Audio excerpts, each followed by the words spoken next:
Minister, I welcome, like other speakers, welcome the introduction of this piece of legislation today. I think it is a very progressive step to be enabling the ESB to provide the fibre on its networks. And I think it is probably, in terms of broadband, I believe it is probably one of the most progressive steps that could have been taken by any government to ensure that this would happen through the ESB network. The ESB are a company, as we all know, that has a relationship with every household and every business in the country already. So it is a perfect fit for them to be able to provide fibre-optic broadband and by wrapping fibre on their networks already. I know that ESB already have fibre wrapped on their transmission network across the country on the larger lines from 110 kV up, which is useful and has linked the metropolitan area networks around the country as well. Which is of use, but I do believe that the real difference and the real impact can be made as they start to roll out the fibre onto the connections to houses and businesses across the country. And I think that for that reason this bill has to be welcomed. The existing policy up to now in relation to providing broadband has been to rely on the market to provide it, and that leaves many areas left behind, and many rural areas, but also areas where people are trying to operate businesses, people are trying to create and maintain jobs, and they are not getting a service that is in any way reliable and is in any way up to standard. So I do believe that providing fibre to the houses is a way that could act as a huge stimulus across the country and enabling people to create businesses, people to be able to do their business and to be able to access education through a proper fibre broadband network. And you know, when we see that we have relied on mobile telephony over the last number of years to provide broadband and to bridge the gap for it, and I believe it has failed and it's not capable of providing the service that people really need.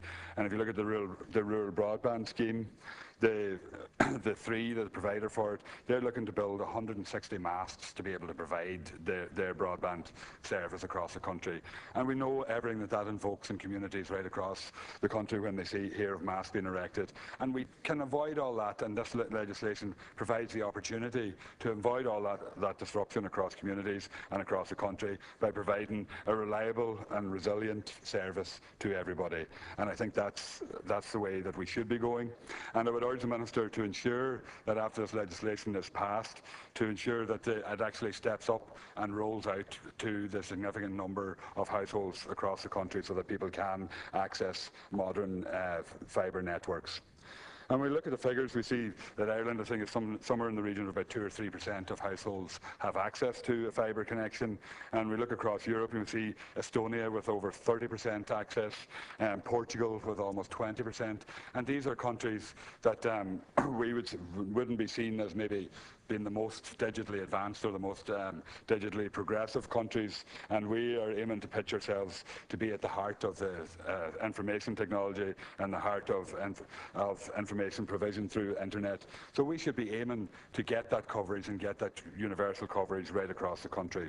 And as has been mentioned, in Australia, they started a project, I think, a couple of years ago to roll out fibre broadband to every house in Australia. And when that is completed, a huge proportion of the country will have access to that and to proper broadband speeds. And I think that is the way we should be looking to go.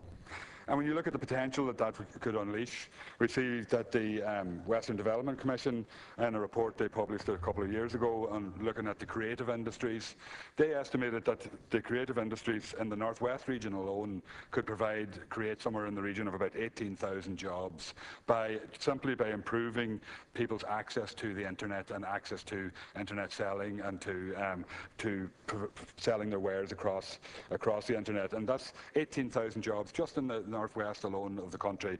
And these are businesses that aren't being thought of at the minute at all. We're looking at foreign direct investment as a way of rebuilding our economy. When we can look at the individuals and involved in creative industries, individuals who can establish new industries that mightn't even have been thought of by having access to proper telecommunications infrastructure.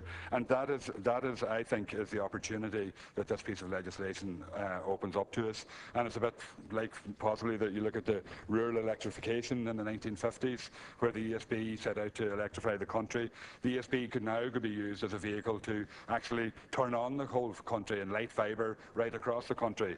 And I think that is something that is vitally welcomed. I think it is, as has been said, it's probably a wee bit late, but it's better late than never.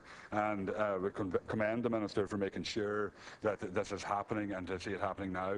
But I would ask maybe the Minister, in the summing up on the second stage, if maybe he could outline what plans, if any, that he may have to ensure the as wide a possible rollout of this fibre wrapping. And I think we should be looking at investing as a state in this as well to assist the ESB in providing this service, because I think it is something that would pay huge dividends in the long run, and as a stimulus would make a huge difference to everybody's lives across the country.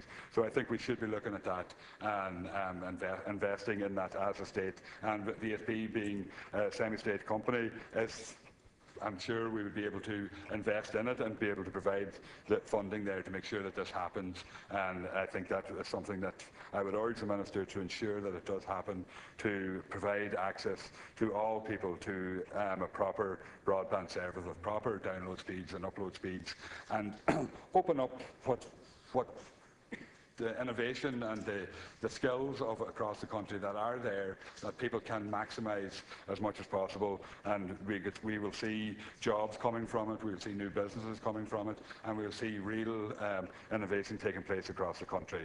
So I think that this legislation is something that is welcomed, and I would hope that it goes through without any problems, and that it will be welcomed across the board. And I hope that the ESB are geared up and ready to go in terms of rolling out the fibre network that is envisaged through this, and that we will see in the coming years, and not too many years, access to suitable broadband across the country. And I would congratulate the Minister on bringing forward this legislation. Thank you.